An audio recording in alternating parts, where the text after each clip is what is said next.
This is the Waupaca County Board of Supervisors meeting.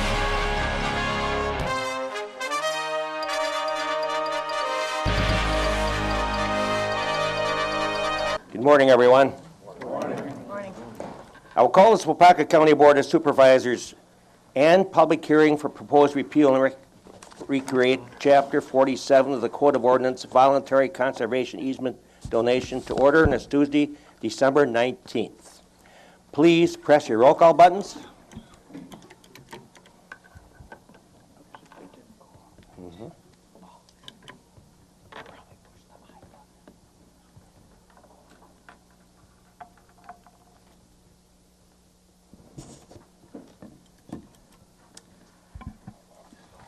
23 present, 3 excused, and 1 vacant. Sorry, let me wake up this morning.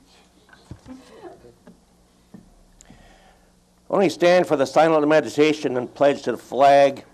Let's please remember those brave men and women in our armed forces away from their home, keeping us safe.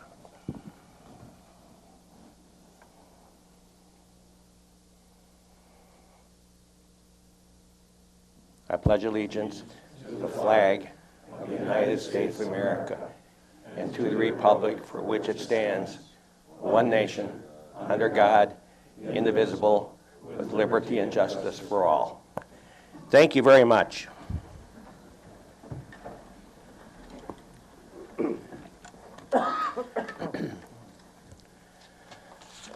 Okay, we need the agenda approved.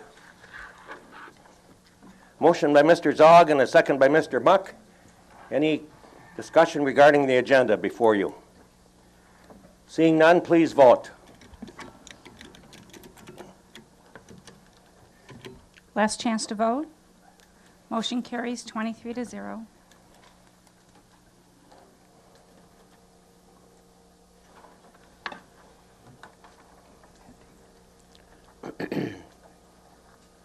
Likewise, the minutes of the December 4th, 2017 meeting are before you for approval. There is a motion by Mr. McClone for approval, and a second by Supervisor Holman. Any questions? Please vote. Last chance to vote. Motion carries 23-0.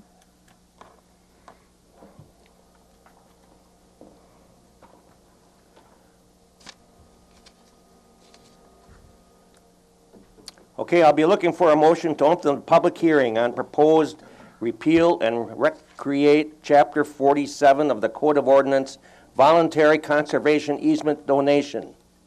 Is there a motion? It's a motion by Mr. Ellis and a second by Mr. Hendrick. Got to vote, right? Please vote. Last chance to vote. Motion carries 23-0. Okay, the public hearing is open.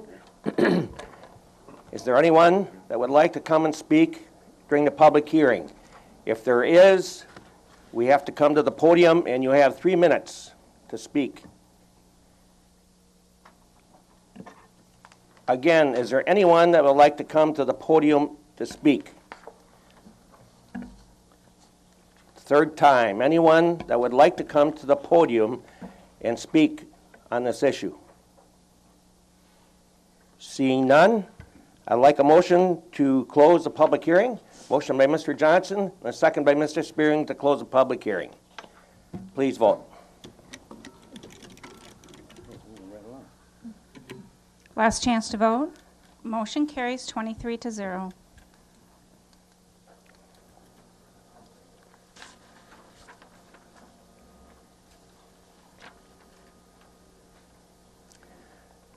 Next is number 8, ordinances and/or amendments to General Code of Ordinances.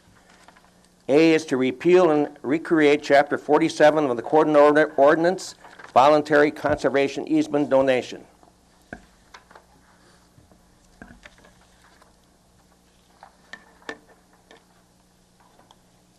Is there a motion for approval? A motion by Mr. Nygaard and a second by Mr. Zog. Questions or discussion? Supervisor Craig. May we have Brian explain this, please? Sure can. He's in the house. By the way, can you all hear me okay? We're experimenting with the sound. Thank you. Good morning. If you all remember, this was a ordinance that came into being in 2009 after the comprehensive planning process had finished up. And it allows individuals within our county to permanently protect their farmland or their forestry land. It also allowed our county to participate in a state purchase program for easements, conservation easements. And we had a lot of activity in the program from probably 2009 to 2012, and since then it's been relatively dormant. I had had some interest in the donated portion of the program earlier this year and came to realize that a few things within the ordinance had become outdated. The three major sections that had become outdated was Section 5 that discussed the oversight. Really, the previous version of the ordinance needed a 9-member commission to stay up to date and advise the Land and Water Conservation Committee on these. In the case of a donated easement, the criteria in Section 6 is very cut and dried, and the Land and Water Conservation Committee decided that they were able to pass a vote on those easements going forward. However, if we were to ever have a purchase program, which brought in several $1 million to the county back in 2012 for these purchases, then the new amendment for that section today would keep that 9-member commission into play. The second big ticket was in the eligibility section, and that was just as a result of some of the changes that Ryan Brown has made to the comprehensive plan within various townships. He had added a couple of designations for forestry and agriculture that were not specific to the original version of Chapter 47. Therefore, technically, they wouldn't be eligible until we made these changes. And the third major change was in the enforcement of these easements. The current version states that somebody from our office needs to review these yearly and make an on-site visit. And in the 8 years of the program, we've had no violations. So I thought changing this from an annual requirement to biennial would save us some staff time.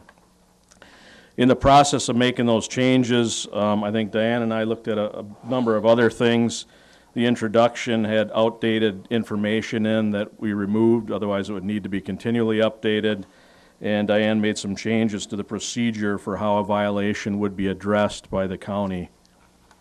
I think that covers it pretty well. Any questions? Any questions, discussion? Seeing none, please vote. Thank you, Brian. Last chance to vote. Motion carries 23-0.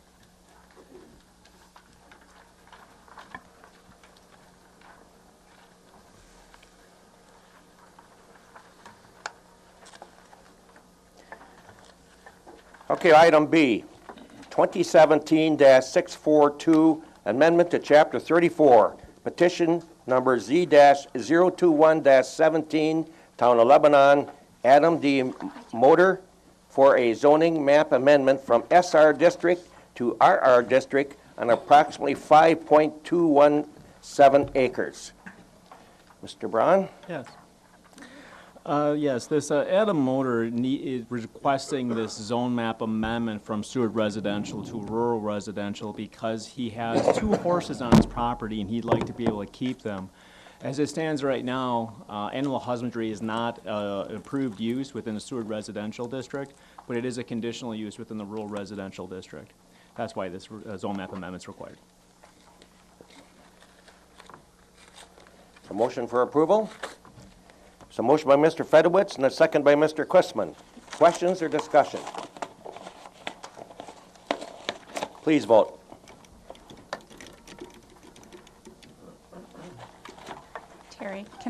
Terry Murphy, can I have your voice vote because you weren't included in this one yet because I have to clear it before. Aye. Thank you. Motion carries. Is it gonna be 24 to every 0. time? Nope, I think if nobody hits anything, we'll reset and have you, now try hitting your attendance button. Everyone? Oh, Nope, it's, just just- yes. Nope, I just had to wait until the vote was done. Thank you, Terry. Now we're good.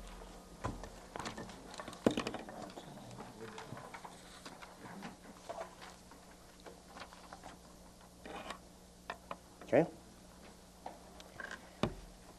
We had item D. E.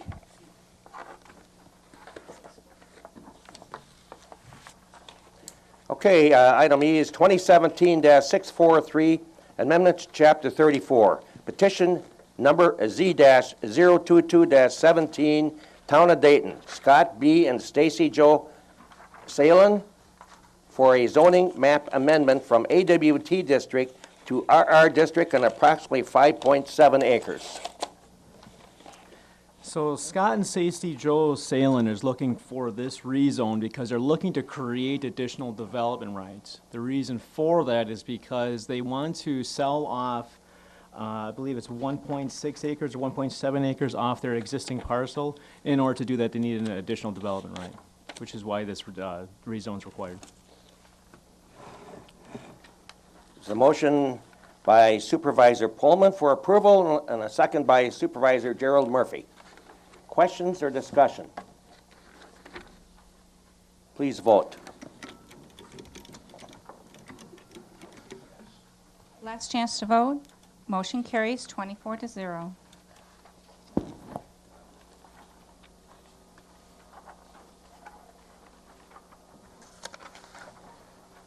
Next is item D, create Chapter 49, Property Assessed Clean Energy Financing. PACE, P-A-C-E, ordinance action taken within resolution number 29 below.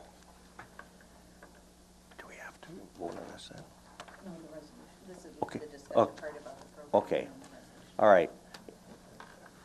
Corporate counsel said this is the discussion part, and then we go down to the resolution. So who's going to talk about this? I guess, Ryan, do you want to talk to the group? I can.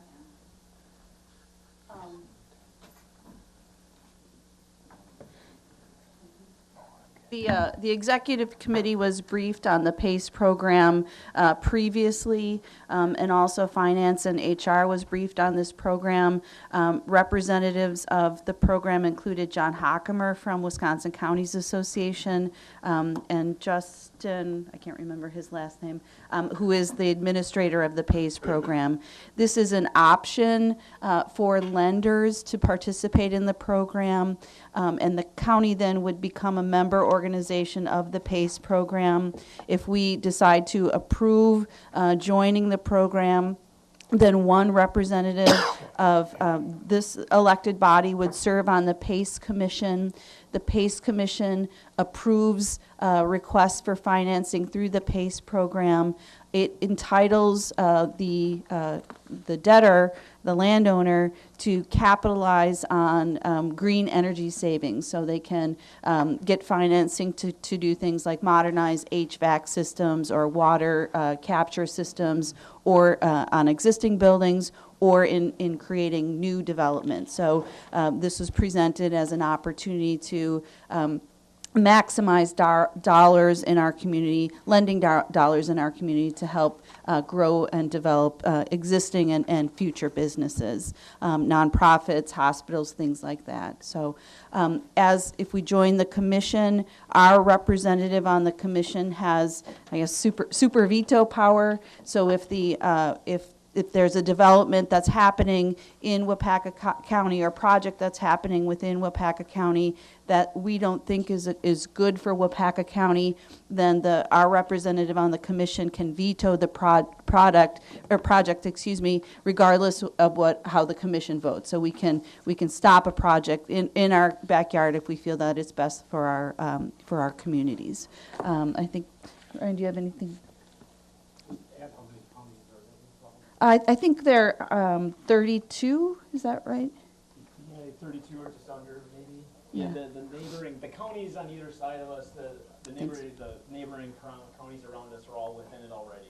So to join, we would be as competitive as a potential location for future businesses as our surrounding counties, as opposed to being in a position of disadvantage to development. So Wisconsin Counties Association and the PACE program, they're trying to get all 72 counties to be member counties so that we can capitalize on this financing opportunity statewide. And the reason why there are only, they're 28 to 32, I can't remember, is because it takes time to get to each community, and John and Justin have been here twice. They reported to Finance Committee that they sometimes go 3 and 4 times to publicize the program in each county, and then to have a vote be made by the governing body. So it's not because they're not 72 doesn't mean that the 40 haven't voted. It's just they haven't gotten that far yet. So it's a relatively new program. Any size lender can participate. Right now they have a local lender, I guess local to Wisconsin, McFarland State Bank is a lender who is participating in the program, and they're looking for more lenders. So I guess the work for us, if we join this, is really one, having an elected official serve on the commission, and then 2, getting the word out, publicizing the program that this is a financing option available to existing and future property owners. Okay, let's go into the resolution for a motion and a second, then we can have further discussion. Is there a motion for approval? A motion by Mr. Ellis and a second by Mr. Zog. Okay, we can have discussion, questions. Mr. Nygaard. Yes, sir. Is the county required to put up any seed money or?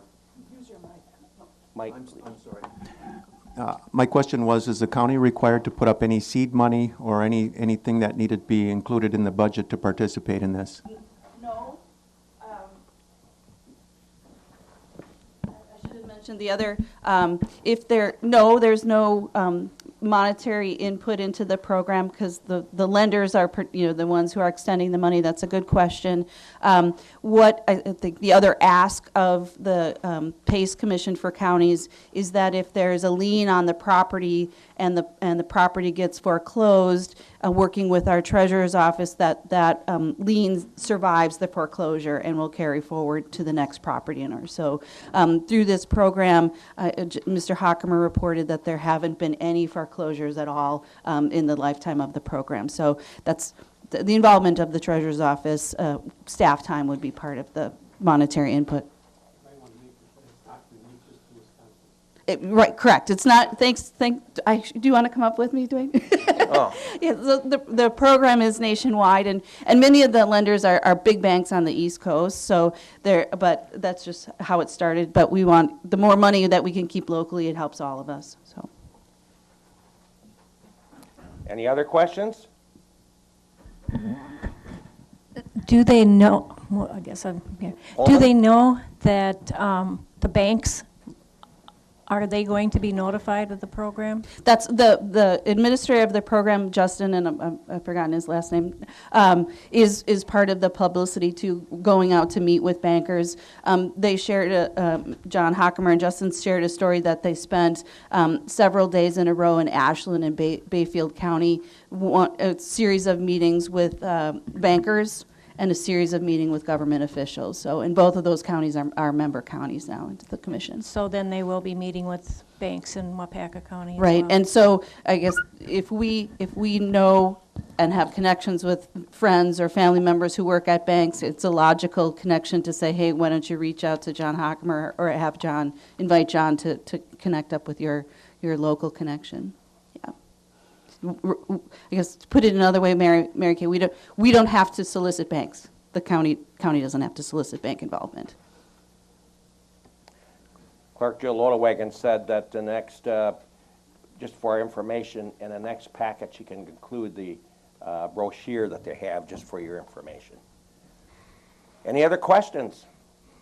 You know, Mr. Fredowitz, that reminds me with my wife Nancy, when she's explaining something to someone and I start helping her, then why don't you talk?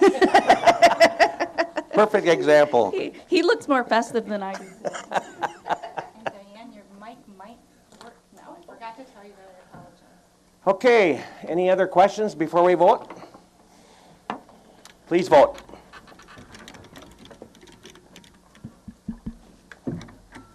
Last chance to vote. Motion carries 24-0.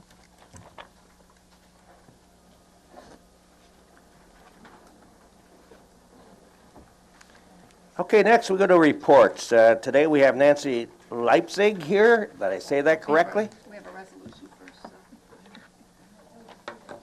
We did the ordinance. We have to do the resolution now. Where's that? It's right. We did ordinance. We just approved the ordinance, and now we need to approve the resolution, which names our participants. I led us astray. So it's a three parts. It's the ordinance, a resolution, and then a joint powers agreement. So the ordinance puts it as part of our ordinance, so we should vote it. My apologies. So Jill, what did you record? I recorded that the ordinance 49 was approved with a motion by, I'm sorry, I have to look. It was a motion by Ellis and second by Chrisman. And so the second piece then is the resolution. Yeah, So we're voting on that second piece. right. And would you like me to read the therefores? Yes. Resolution 29, become a member of the Property Assessed Clean Energy or PACE Commission. So now therefore be it resolved that the Waupaca County Board of Supervisors hereby approves the draft commission agreement, a copy of which is attached to the resolution, and authorizes and directs the Waupaca County Board to sign such document after receipt of preliminary approval from the other participant municipalities, approval from the Waupaca County officials duly appointed to approve the final form of the commission agreement, and approval of the Waupaca County Corporation Council, and be it further resolved that the chair of the Waupaca County Board of Supervisors is hereby directed to appoint a board supervisor to act as the Waupaca County's official representative in relation to the final approval of the form of the commission agreement, and to otherwise take all action necessary to officiate the intent of the resolution, and be it finally resolved that Supervisor Dwayne Fedowitz is designated as the Waupaca County Representative Director of the Board of Directors of Commissions in accordance with the commission agreement.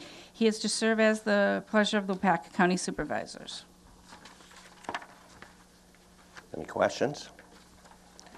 I did ask Mr. Fedowitz to serve on that only because he is a professional finance person all his life, and now retired into county government. So, please vote. You need a motion. Oh, I'm sorry, need a motion. Motion by Mr. Handrick, second by Mr. Nygaard. Any other questions or discussion? Please vote. Oh, it's confusing here. That was my error. Last chance to vote. Motion carries Nancy would say. 24-0.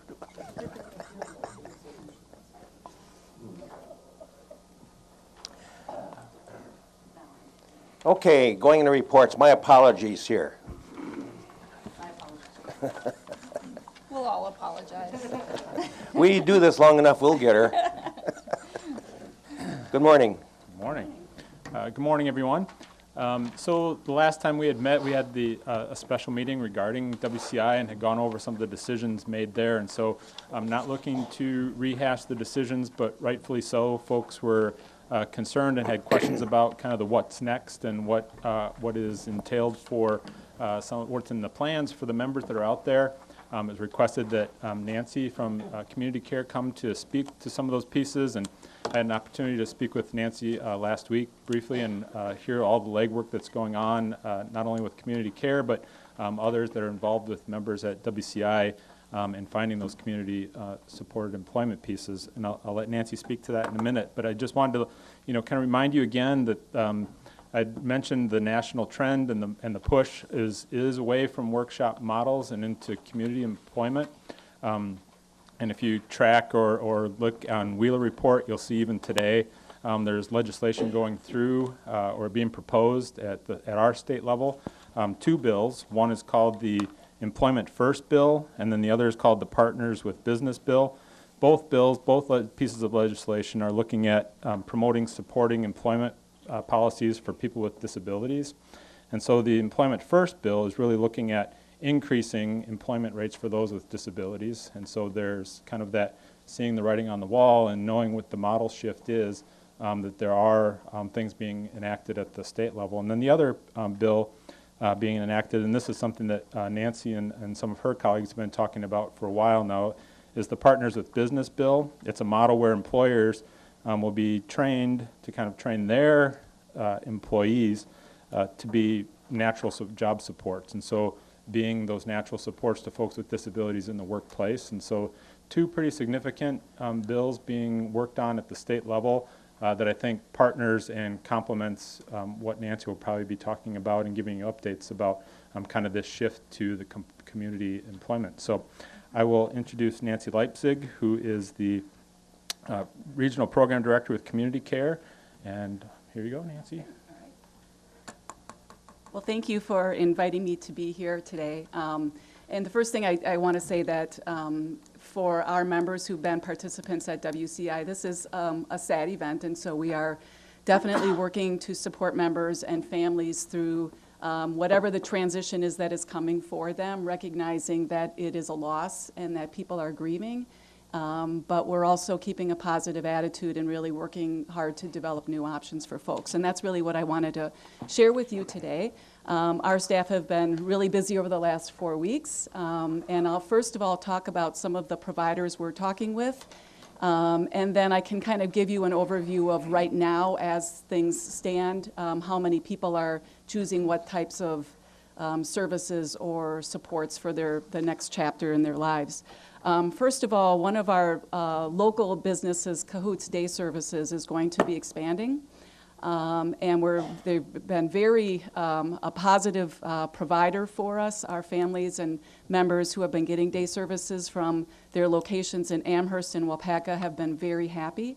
And so from our WCI members who have been participating in day services, and some have been participating in pre-voc services, we have 13 individuals who have made the decision to attend Cahoots Day Services. So we're excited about that. They also provide transportation. That's probably one of the biggest issues that we have is trying to figure out how to, the logistics, the same issue that I know WCI has worked with for years.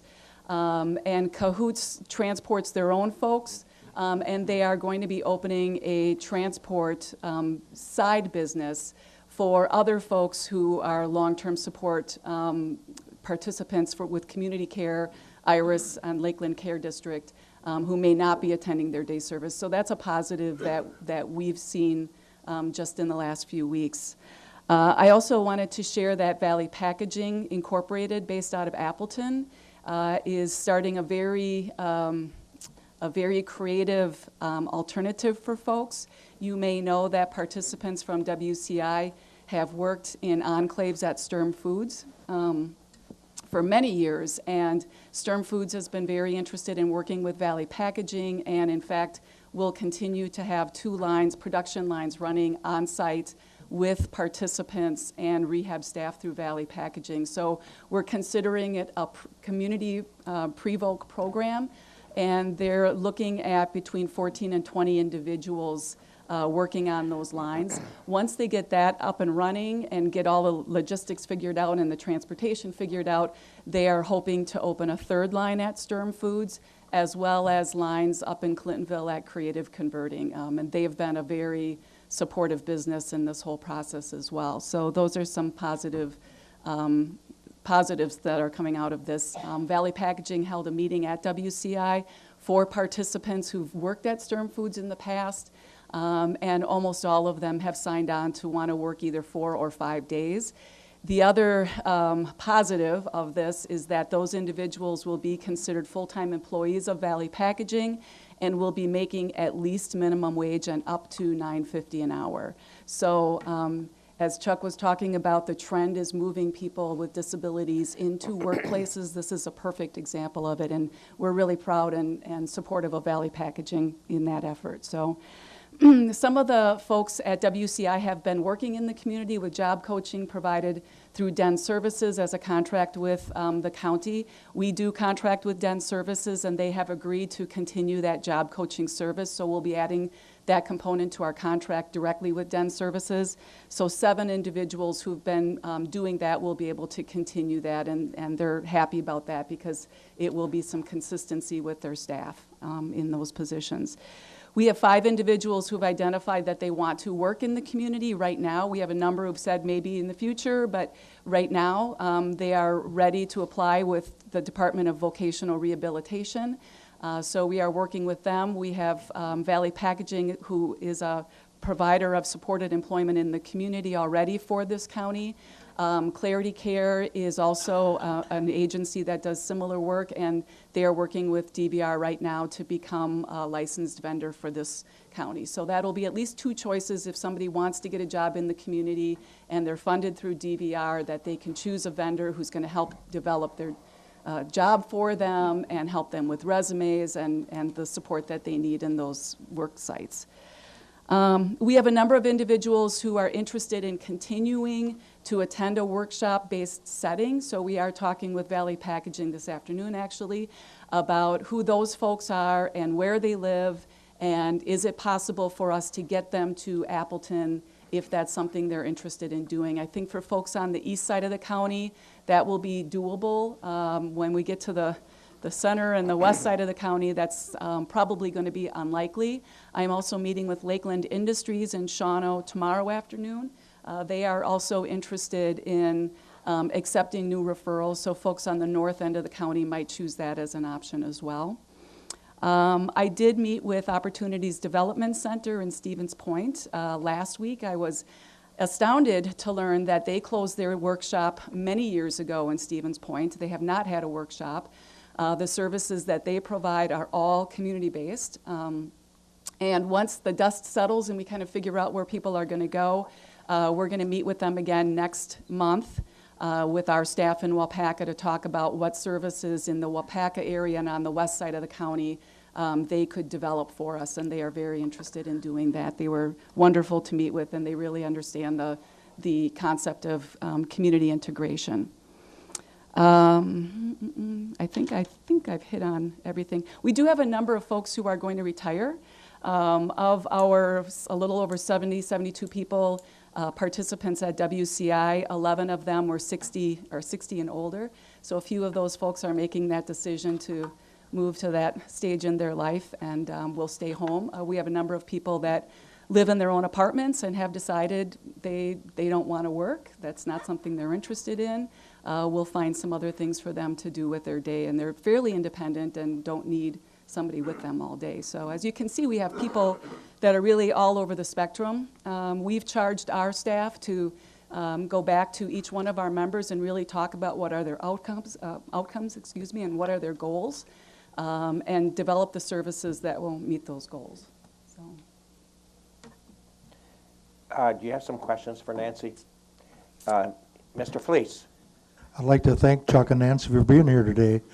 They answered a lot of questions, and I think you put a lot of parents at ease. I had a call Monday night, I think it was. You had a meeting on Monday a week ago? Yes. And she called and said that you answered many questions, and they were going to have another meeting on Wednesday. Yep. And put them at ease. Good. Her question was, she felt if her son went to work, that he would lose the Social Security benefits. And I said, I didn't think that would happen, but I would ask. Yeah, there's that is a big concern, especially for those folks who are going to be working at Sturm Foods and going to minimum wage. And we're connecting those families with benefit specialists who can help answer that question. It is very complex. Nobody should lose their benefits. The threshold for Medicaid is about $33,000 a year. Nobody will meet that. There will be some folks who will, because they have a higher income, their Social Security benefit may decrease, but net, they will still make more money. Thank you. Any other? Yes, Supervisor Boyer. Will you have a workshop in the city of Waupaca, or where they don't have to go to Appleton or Clintonville? We would not have a workshop in Waupaca. We would, what we're interested in developing next year is a a version of pre-vocational services that would be community-based. At one time, we actually were working with Waupaca Industries on a project that included the technical college, so that people would go there during the day, maybe have a class or two, and then go out in the community and learn about jobs and visit different businesses. So that would be definitely something we're looking at. And a follow-up. I know someone that probably wouldn't do well in the community at a business or so forth. And she is in Waupaca. What will happen if you can't place this person somewhere? Well, it really depends on, there's a lot of variables, where she lives now, where, what she's interested in doing. So going back to when we first learned that December 31st was going to be the close date, the first thing we did was went through our roster of participants and identified who is at risk on January 2nd. Who do we need to address immediately because they can't be home alone, they're going to have a tremendous amount of stress, it's going to be a difficult time. And we've figured out where all of those folks are going to go. Those folks are all going to be safe. Actually, everybody will be safe. I shouldn't say that. But there are some folks who are going to be home on January 2nd, but eventually we'll figure out where they're going to go. So she was on our list of really high needs. If she's a community care member, we'll have a place for her to go. And can I ask another question? Sure. Okay. And I know they depend on the money that she makes. If she has to stay home or whatever, will there be any money coming in? I wouldn't be able to answer that. She certainly would still have her benefit, her Social Security benefit. Thank you. Mr. Kussman. I've got two questions, both at the same time, or? First of all, Lakeland and Shawano, will they be taking people from the Clintonville area now or in the future? Well, they're interested. When I spoke with their director last week, they're interested in accepting more participants. So I'm not concerned about that. They're a Monday through Thursday operation. It sounds like they're very similar to how WCI operates. Our issue is going to be transportation. The folks up there are transported by Menominee Transit, and she did not believe that they would come into Waupaca, but we'll figure that out. Okay. My second question is, what are you doing with notifying or teaching or conveying your message that you're giving us today to the media so that these folks out in the communities can be a little more advised on what's going on? Because in circulating my nomination papers this last weekend, it was a big deal. I mean, it's a big deal to a lot of people. Sure. And I don't think they understand the whole picture. Yeah. And they need to be, that needs to be addressed as far as letting the people know what's going on. I'd be happy to talk to any media who is interested in talking Waupaca Post. Thank you. That's a good point, Supervisor Kussman, because I'm so glad you're here, Nancy, to explain this to us, because I have some calls, a number of emails that are upset or very remorseful. And so how do we get the message across?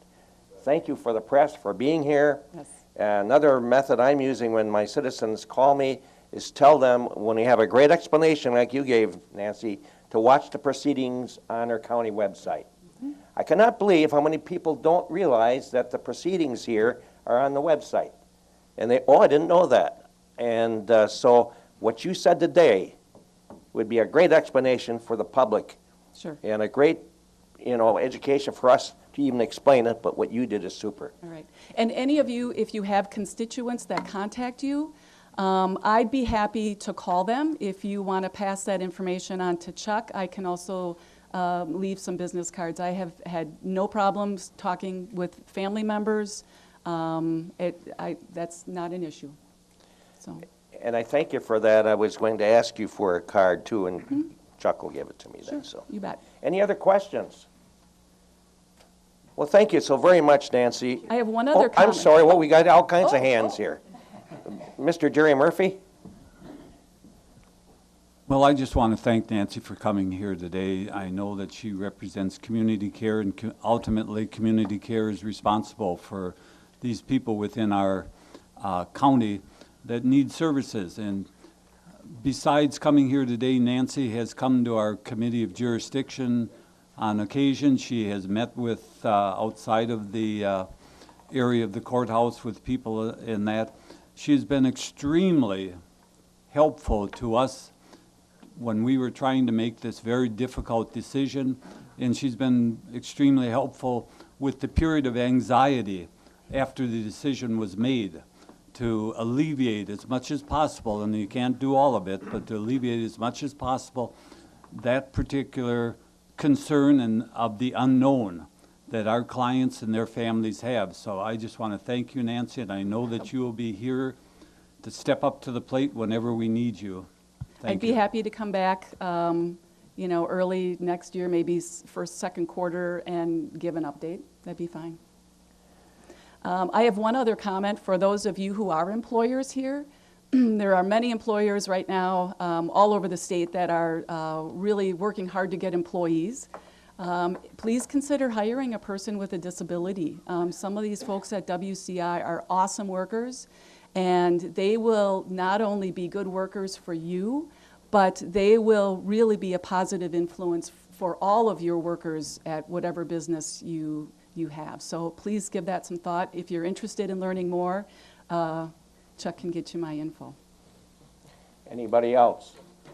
Okay, in finishing here, Nancy, I want to apologize to you and community care, because in my frustrations with the public calling me and with meetings here, I said that as far as I'm concerned, community care dropped the ball. I said it to everybody because I was upset.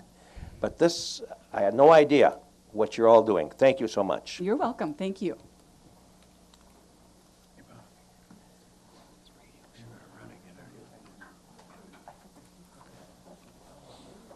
Okay, next we have Mr. Ryan Brown, Planning and Zoning.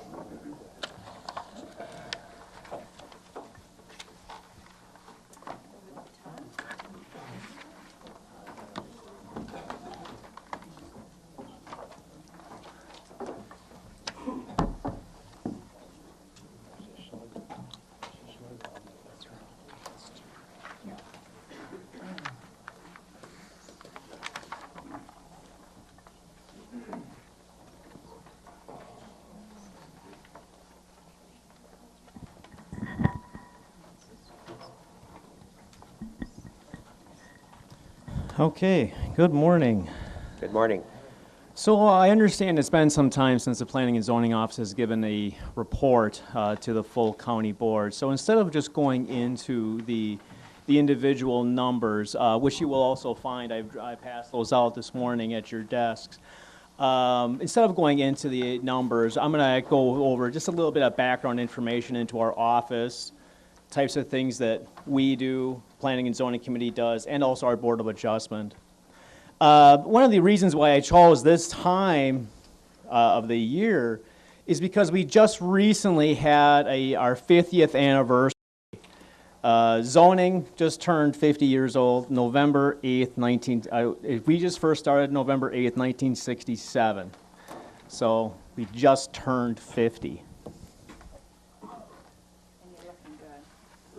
No worse for the wear, huh? Yeah, no worse for the wear. So what does the Planning and Zoning Office do? First and foremost, education. Months ago, when we were taking one of our code enforcement officers and trying to bring that position up to a full-time, I talked to all three of the existing our enforcement officers and asked them, how would you divide your typical day? And they told me that education comes in around 30 to 50% of their day is spent educating somebody, whether it's someone coming in from the public, a town official, a county supervisor, legislators even. We spend a lot of our time on this. Just recently, our zoning administrator, Gene Glenecki, had a conversation with a Plan Commission member who was taking issue with a certain rezone, Spent a fair amount of time with him, and he walked away happy. Our Deputy Zoning Administrator, Jason, and I sat with a prospective couple looking to buy an empty lot on the Chain of Lakes. We spent an hour and a half with that couple. Who knows if they'll even end up buying the lot, but it took up a significant part of our day. That's a fairly normal thing that we do. So it's either in-house, over the counter, or over the phone. We spent a lot of time, and also in town halls. It's part of what I do is if we have something that's fairly controversial, I go to the individual town halls to help them through the process. And when I'm in those town halls, it's not just the black and white. We go through that, but we also go through the how and the why. So I spend a lot of time trying to get town officials to understand why we do what we need to do. Oops. And we also administer and enforce several ordinances. And on the screen here I have all 8 of the ordinances that we are required to enforce. I'm going to go over each one of them briefly here. Number 1, Chapter 32, the Shoreline Protection Ordinance. This ordinance is only applicable to lands within 300 feet of a river or 1,000 feet of a lake. The intention behind this ordinance is to preserve, protect all navigable waterways from pollution, protect fish spawning grounds, and to preserve shore cover and natural beauty while also providing for safe development. The whole point of the Shoreline Ordinance is to protect water quality, the provisions that we have in there. Now, this ordinance has also seen the most changes in recent times with legislation. And when we talk about education, this is one of our ordinances that we spend a lot of time educating on. And we also have time on ourselves in terms of staff, in terms of educating how we're supposed to act now with these new legislations. One thing about this ordinance is that the jurisdiction covers all unincorporated areas with the county. It was first adopted June 5th of 1997. We've always had shoreline provisions in our general zoning ordinance, but it was first adopted as a standalone ordinance back in 1997.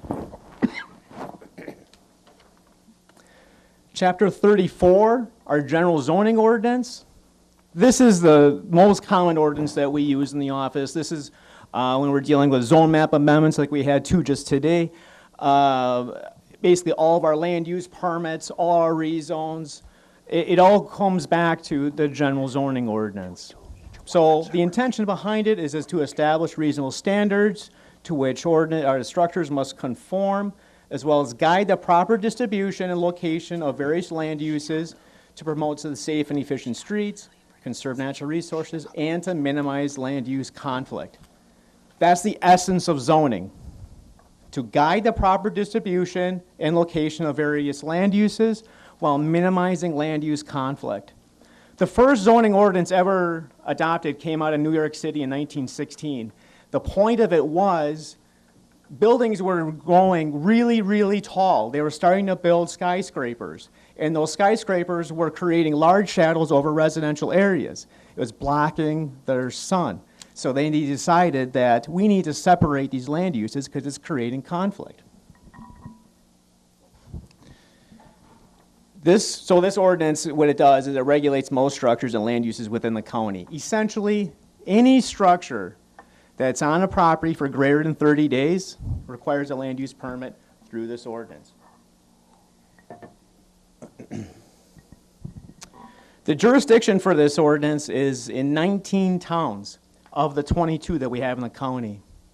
The town of Harrison, DuPont, and Fremont are under town zoning.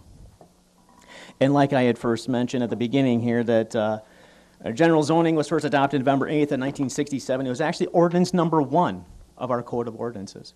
It's been adopted in its current form June 3rd of 2010 as part of the comp plan project that we went through. We created a new general zoning ordinance, and that was adopted back in 2010. Chapter 35, our sanitary ordinance.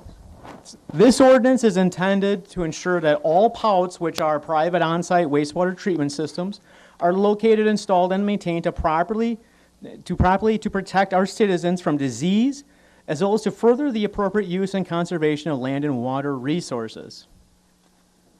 This ordinance applies to all unincorporated areas or unsewered areas. That's the one thing about this ordinance a little bit different than all our other ordinances. We have sanitary systems in every town, city, and village in this county. So just because they're incorporated doesn't mean that the sanitary ordinance doesn't apply. It only doesn't apply in areas that are unsewered. The villages of Big Falls and Ogdensburg are the only two unincorporated areas without sewer. You'll see also that this ordinance as well was brought in at the same time as our general zoning on November 8th of 1967. Chapter 36, our floodplain ordinance. The point of this ordinance is to protect life, health, and property citizens, as well as to minimize the expenditures of public funds for flood control projects. The whole point of this ordinance is to try to be proactive instead of reactive. We try to have revisions in place so that if and when a flooding event does occur, it minimizes the amount of damage that's done to our public infrastructure and private people's homes.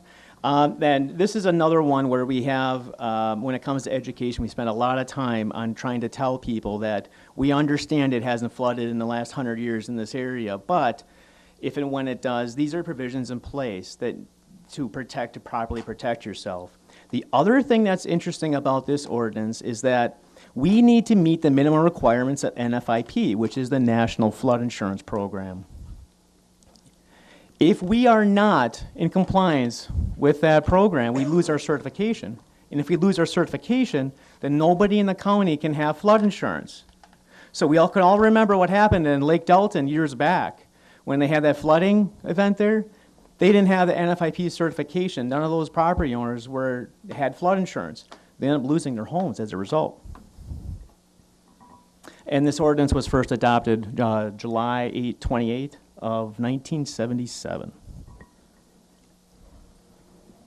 Chapter 37 is our subdivision ordinance. This ordinance regulates all divisions of land within the unincorporated areas of the county. This ordinance determines all the different design standards, for example, street arrangements, lot size, shapes, the size of the amount of access. One thing that's a bit different about this ordinance is that the towns are allowed to be more restrictive. When we talk about shoreland, zoning, they don't. The towns don't have the ability to be more restrictive, whereas a subdivision, they do. A good example of this is access. The access that we require in our subdivision ordinance is 33 feet. In a lot of towns, they require 66 feet. So in those towns, that's the access that we enforce. It's a bit different than we have in the other ordinances. So the typical way that we enforce this ordinance is through certified survey maps, or CSMs, which is essentially when somebody is creating a new lot. Also, subdivision plats, condo plats, and sailor exchanges. They all fall back onto the subdivision ordinance. And this ordinance was first adopted in June 25th of 1992. Chapter 38, the non-metallic mining ordinance. This mining ordinance essentially regulates every aspect of a non-metallic mine for all new non-metallic mines after this ordinance was passed. We've had non-metallic mining provisions in our general zoning ordinance for some time. There wasn't very much in there. It was seen fairly quickly that we needed to update it to meet best practice for today's non-metallic mines. So we had a task force created that put together this ordinance as a standalone. As you'll see, that was not all that long ago, May 19th of 2015, that we first adopted this ordinance. Chapter 43, the non-metallic mining reclamation ordinance. This ordinance requires all mines to have a reclamation plan on file. That's the difference between this ordinance and the non-metallic mining ordinance. This ordinance, we defer enforcement to the East Central Regional Planning Commission. We are still on the hook for ultimate enforcement. If is there violations on this, in the end, it comes back to our office and also the Corporation Counsel's office. But in terms of the day-to-day, that's handled through East Central Regional Planning. The ordinance was first adopted on June 19th of 2001. Chapter 48, the Mobile Service and Support Facilities Ordinance. This ordinance regulates all cell towers within the towns under county zoning.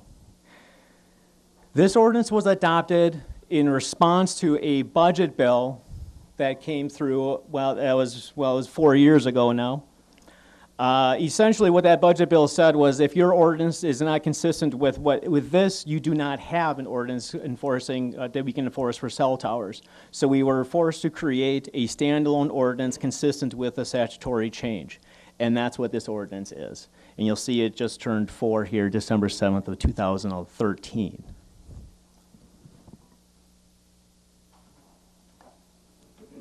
So how are all these ordinances enforced? They're enforced through the issuance of several different types of permits. The first permit being the land use permit. This is the most typical permit, and it represents the majority of all the permits that we issue. This is used for all dwellings, decks, sheds, garages, most all structures. Essentially, if you have a structure that's on your property greater than 30 days, it's considered permanent and therefore requires a land use permit. The graph up here shows the amount of land use permits that we've issued over the last, from 2010 to 2017. You can see we had a bit of a dip from 2010 to 2011. It's been a steady increase since. Between 16 and 17, you see that it's a bit more of a jump, a little bit more of a steeper jump. One thing I just want to call attention to is you see we have 420 on there for December 17th. If you take a look at the report that I handed out, you'll see that it's actually less than that, and that's because the date, that report is accurate as of November 30th, and this is accurate as of just a couple days ago. So what we rely on is getting numbers back from the towns yet. So once we get all the numbers back from the towns, we'll be able to update that report and get the final numbers, and we'll make that available. But as of right now, we have 420 land use permits issued.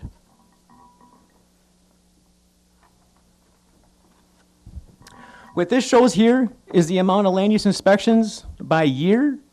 You'll see that we've had a very large increase from 2012 on. We had a bit of a decrease in 2016, and it goes up, it shot back up in 2017 up to 380 inspections. Now, one thing that I want to point out when you look at this, you'll see that it doesn't match the amount of land use permits that we've issued. The reason for that is because our permits are good for 2 years. So we don't know, just because we may issue the permit in 1 year, but when we inspect it, it may be a whole different year. In fact, sometimes, depending on when it was actually issued, it may be 3 years down the road before we actually inspect it. So it's hard to draw a one-to-one comparison on this graph and the amount of permits that we issued.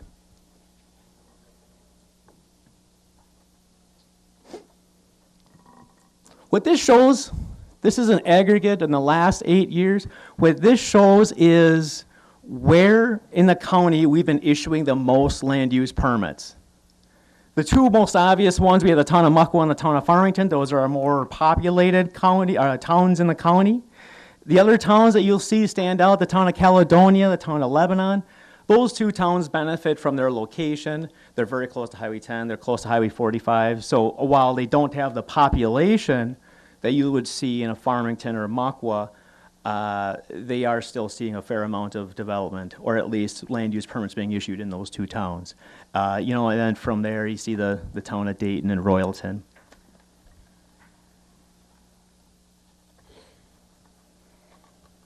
The other permit that we issue are shoreline permits. And again, this permit is only for areas exclusively under shoreline jurisdiction, which again is 300 feet to a river and 1,000 to a lake. These permits are far more complex than your typical land use permit. There's far more things that we need to take a look at. When you look at our schedule of fees under shoreline permit, there's quite a few different avenues that we can go with this, whether or not they require mitigation, where they're at with impervious surface, all different kinds of ins and outs when it comes to shoreline permit. What this shows here is the amount of shoreline permits that we've issued over the last 8 years. You see a fairly good increase from 2010 to 2012. In recent times, you see in 2015 to 17, we've seemed to have somewhat plateaued. went from 135 to now it stayed consistent at 137.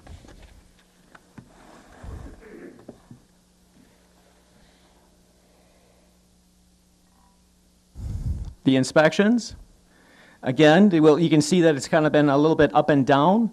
From last year, we had 94. This year, we're at 89.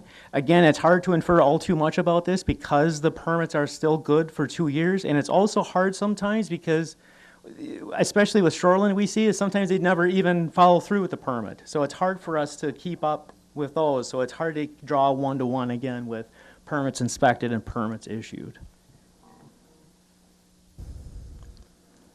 The other permit that we issue are sanitary permits. And this is solely under our sanitary ordinance, of course, and it's based solely on the type and design of the sanitary system itself, whether it's going to be a at-grade or a mound system. And this shows the amount of sanitary permits that we've issued. You can see it's been kind of going up and down. When it comes to it, looking into what these numbers and what they're supposed to mean, it's really hard to draw a pattern here, because they aren't necessarily new systems. So it's hard to say that this is representing new development, because it's not necessarily the case. So it's hard to really tell exactly what this means. But you can see, though, it's been some kind of going just up and down. Seems to be a little bit gradually going down at the right now, at least.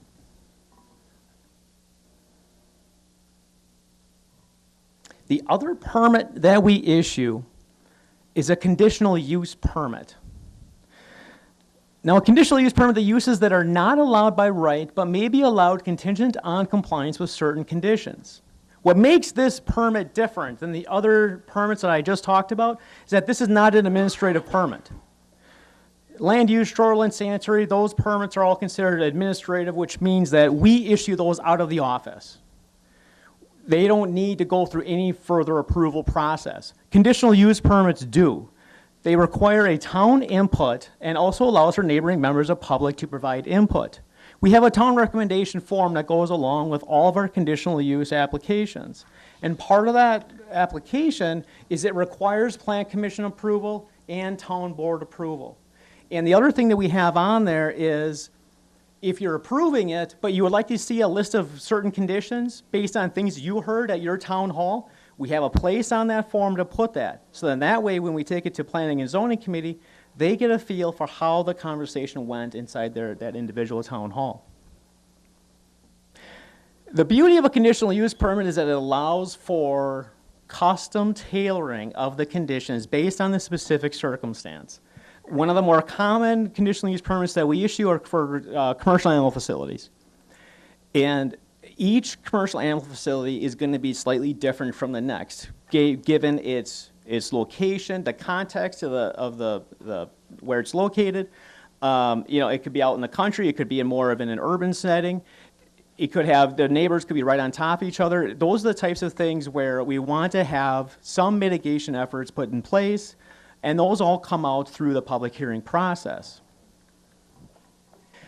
Conditional use permits, like I had said, those are not administrative permits. Those are approved by the Planning and Zoning Committee. They are, in the end, the stewards of conditional use permits, and they take care of them moving forward. Any changes to the conditional use permit goes back to the Planning and Zoning Committee. This shows the amount of conditional use permits that we've issued over the last 8 years. You can see it's been kind of a up and down. We're on a bit of an upward path or upward trend right now.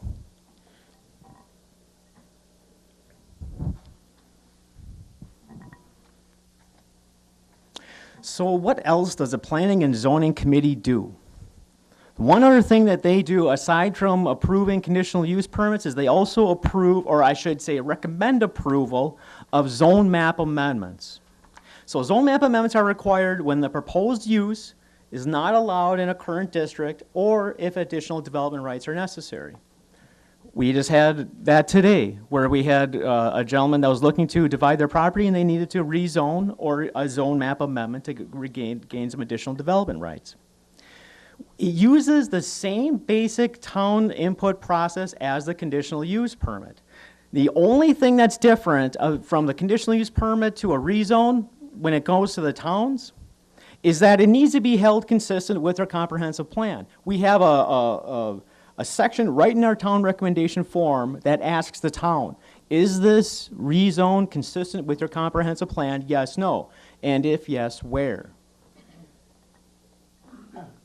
The other difference with rezones that are a little bit different is if it dies at the town, it does not go back to the committee, which is a bit different than a conditional use.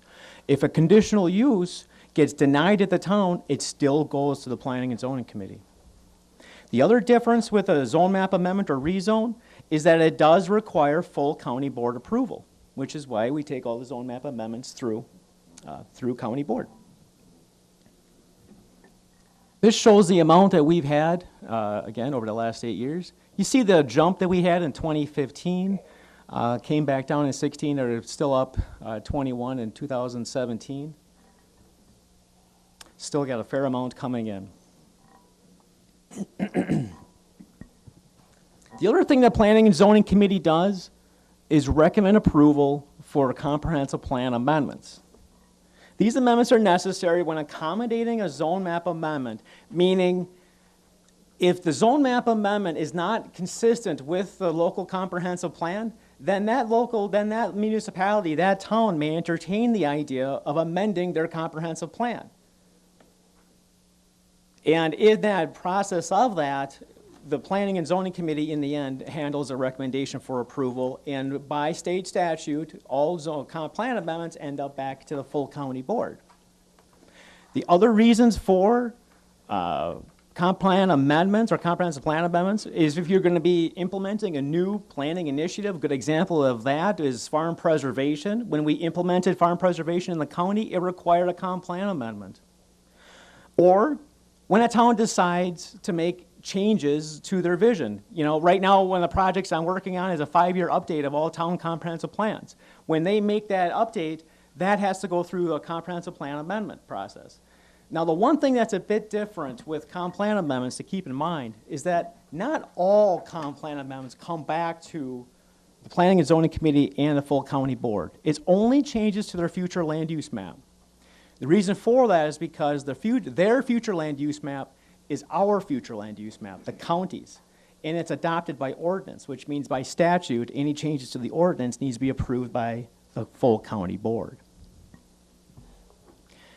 It uses the same basic town input process. Again, the difference with this is that it has to be in compliance with 66-1001 of state statutes.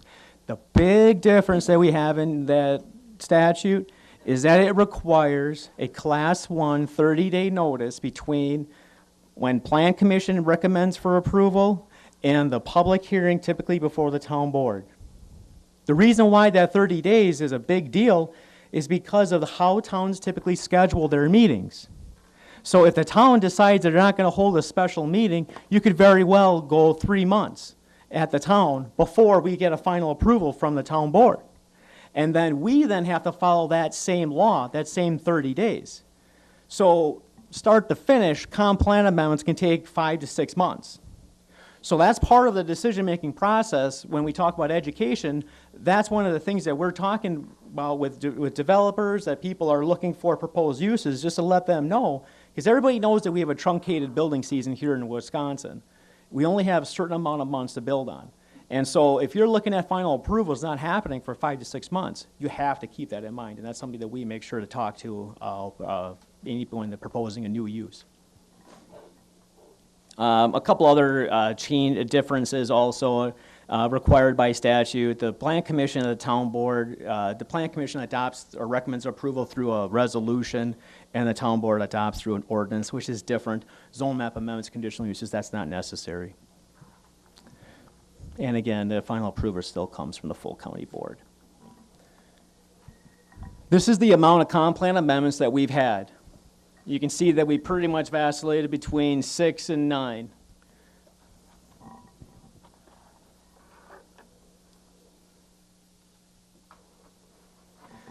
The other board that we do a fair amount of work with is the Board of Adjustment.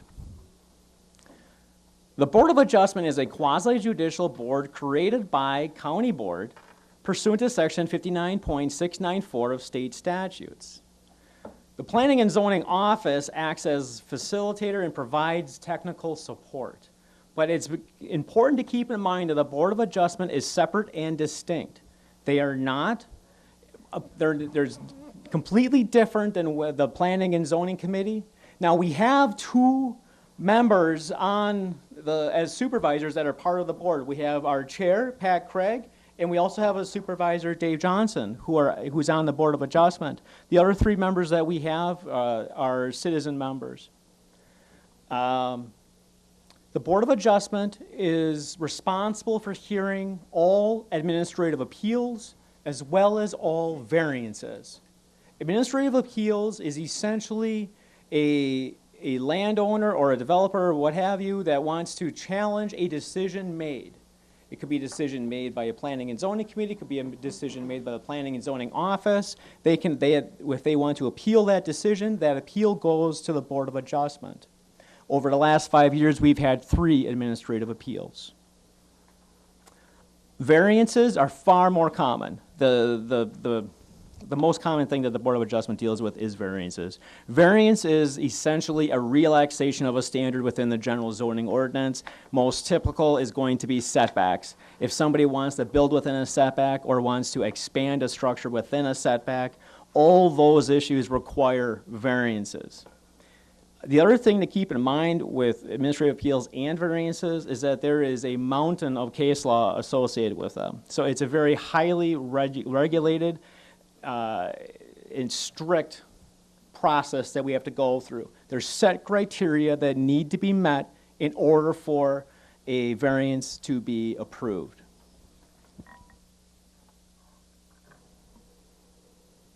Here's the stats on our variances from 2010 to 2017. You see in 2010, there was 23 issued and 7 were denied, and you can see that the trend, we had less being issued, less denied, and you can see that we've got a bit of a reversal here in recent times from 2014 to 2017. It's been about 50-50 in 14, and now in 2017, more of them are being denied than are issued. And going back to one of our themes of education, this is one of the things that our office has taken a lot of extra time and effort on in working with people applying for variances. Because it is so strict, with the necessary requirements to be met to actually get approved for one, we try to be very upfront and honest with people when we say it's going to be tricky for you to get this variance, because we don't want to have them spend the money and waste the time and effort of the Board of Adjustment.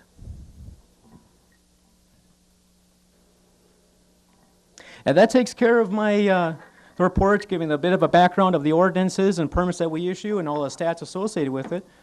Is there any questions of me?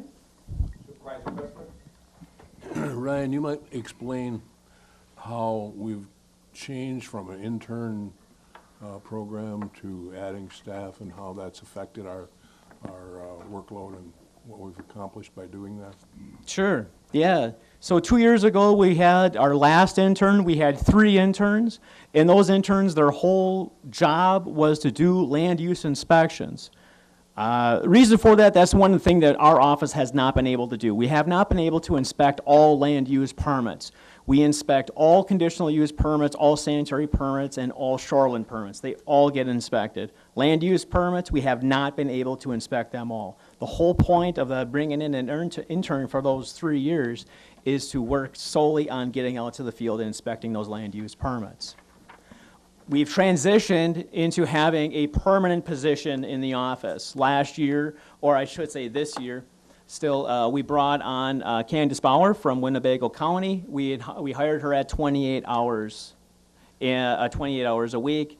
And again, her main focus is on land use to take care of that. Now, the nice thing about having her on here full-time, not full-time, but throughout the entire year, is that we don't have those shoulder seasons where we don't have somebody in the office, and we don't have to train somebody new every time we get a new student coming in. That was one of the biggest problems with our intern, was that by the time we got them really a well-oiled machine working out there, it was time for them to go back to school. Where we have someone now who's here every week, that really helps us out. And now that we've been approved to take her to full-time, I definitely anticipate that being a huge advantage for us next year. Any other questions? Supervisor Ellis. Thank you for what you do.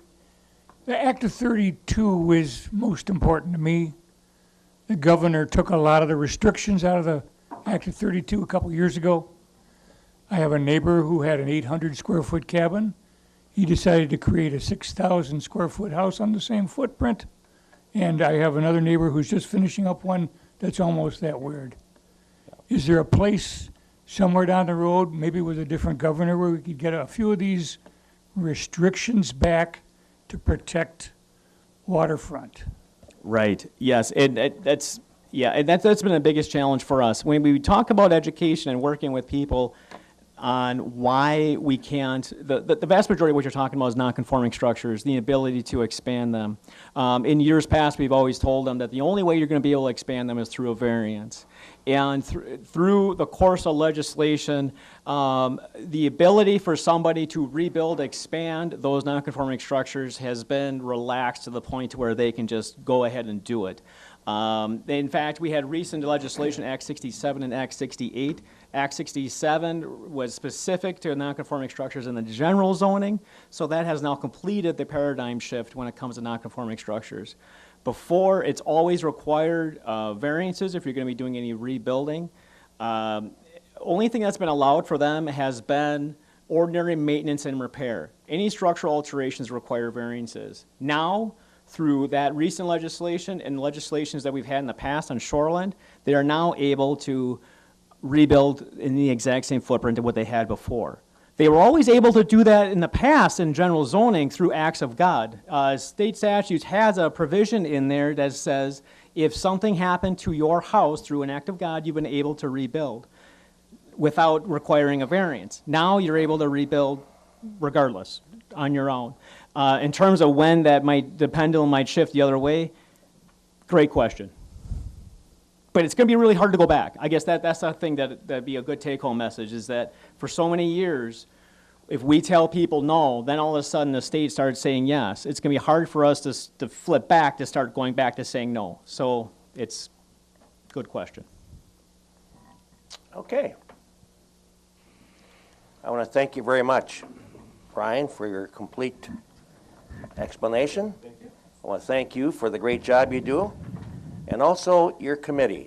I know it's can be a tough work at times, and your committee is Captain, well, yes, he is Captain Chairman John Penny, Dennis Quistman, Dwayne Fedowitz, Terry Murphy, and Wayne Wilford. Thank you very much for the good job you guys do. And also I want to thank the Board of Appeals, Pat Craig, who's chair, and Dave Johnson. Thank you.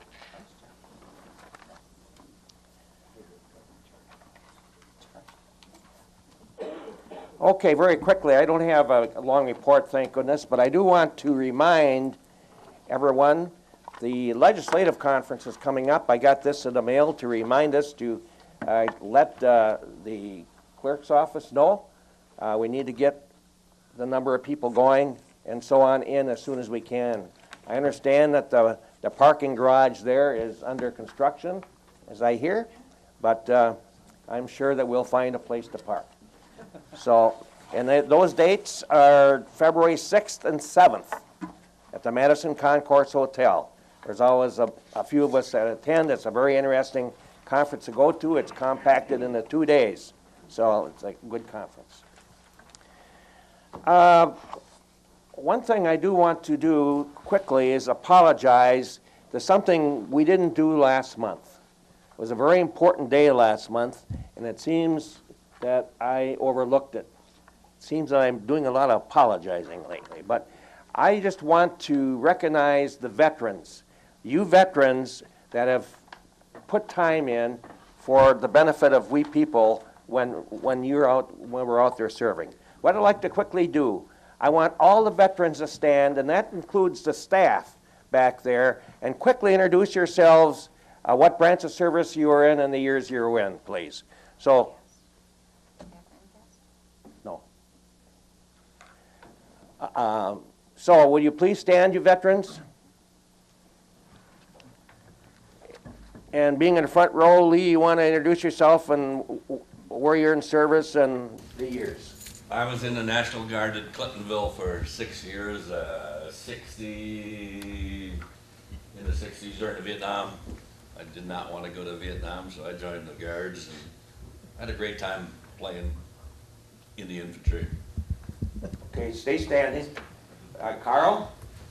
I got drafted in the Army 1959 and 60. I was spent most of my time in Germany. Okay.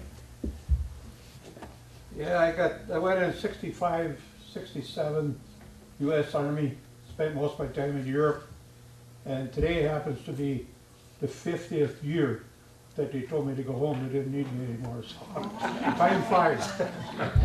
50 years ago I came home. I was in the Marine Corps from 61 to 64. I was in the United States Army during the Korean War, and then after coming home I had to serve a couple of years in the reserves, and that's when we got called up to go to Fort Lewis for a year during the Berlin crisis, and when that was over I came home and joined the Army Reserve and stayed in for a period of 24 years. Bob Ellis, I was in the United States Navy. I was commissioned in 1964. Went straight to Vietnam, where we landed some of these wonderful Marine guys. I landed 7,000 Marines on a beach in May of 1965. Scary but wonderful event. Okay. Mr. Terry Murphy, were you in service? No. Okay. Wayne Wilfer. Spent 9 years in the Wisconsin National Guards and 1 year over in Washington at the Berlin crisis. Okay. Now I can't see where are we at. John? John Francis. I was in the Navy from 93 to 98, so had fun. Jesse Cuff was in the Army Reserve from 2002 to 2012, and Afghanistan 10 to 11. Casey? My name is Casey Beiersdorf. I'm currently still serving. I just broke my 20-year mark. I'm in the Platteville, Prairie du Chien, and Richland Center Army, acting first sergeant. I deployed for 13 months to Iraq. My main goal there was to rebuild a Nasiriyah power plant. And after that, I deployed to Afghanistan for a year. Main highlight there was rebuilding Special Forces base camps, and then training the Afghan National Guard how to build roads, and eagerly waiting 6 more months until I'm totally done, so able to retire.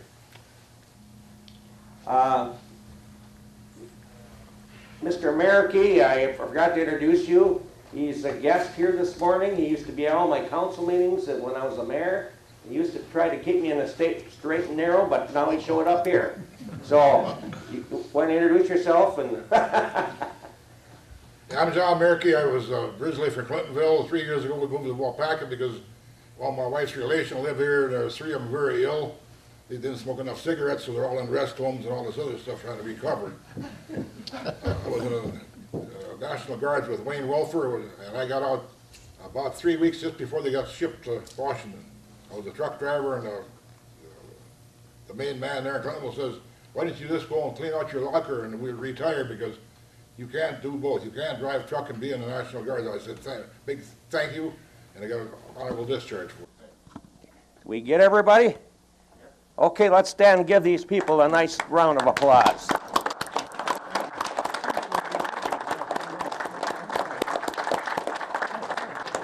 Thank you so very much for your service.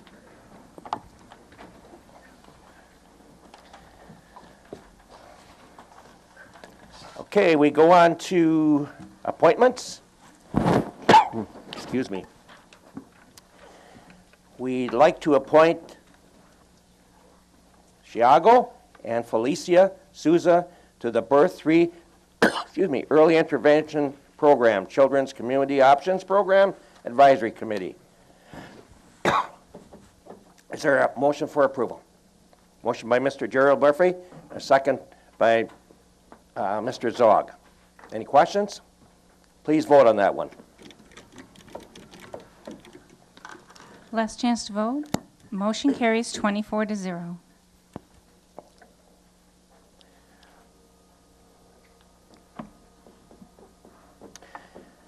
Next, we would like to appoint Mr. Dave Steffens to the Nutrition Advisory Council for a 3-year term. A motion by Mr. Spearings, and a second by Mr. Joe McClone. Any questions? Please vote. Last chance to vote. Motion carries 24-0.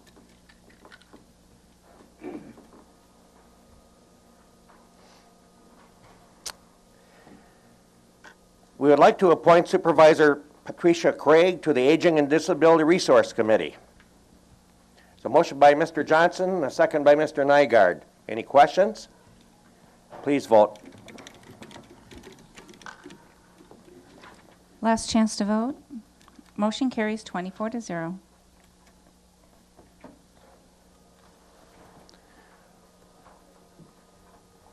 We'd like to reappoint Supervisor Carl Keitzman to the Nutrition Advisory Council for a 2-year term. So motion by Mr. Gerald Murphy and a second by Mr. Handrink. Any questions? Please vote. Last chance to vote. Motion carries 24-0.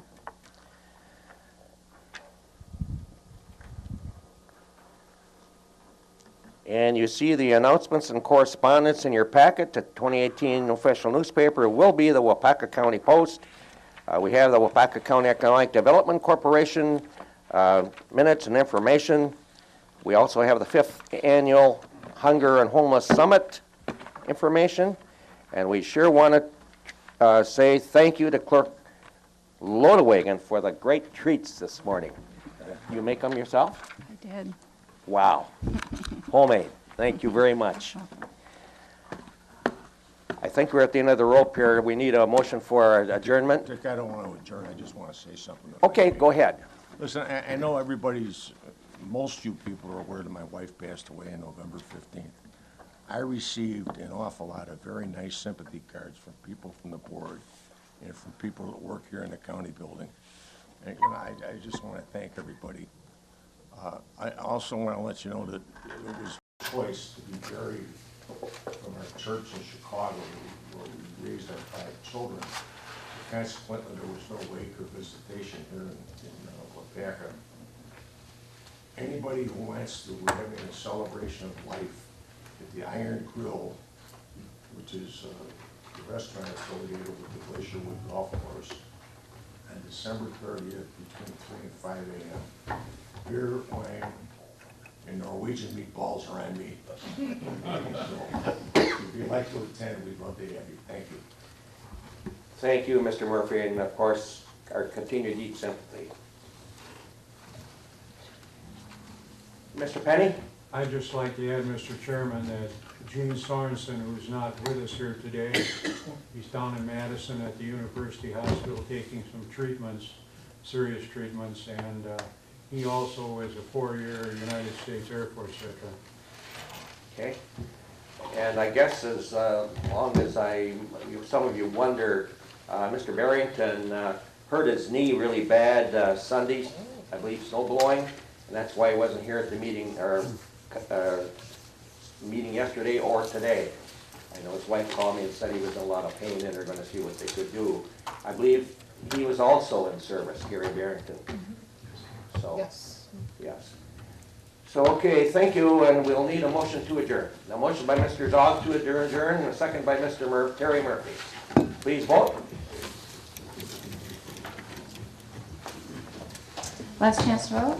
Motion carries 24-0. Thank you for all being here. Thank you, staff, for being here. Merry Christmas to everyone. Happy New Year. Now that we're adjourned, everyone, thank you for your support and patience with me this last year.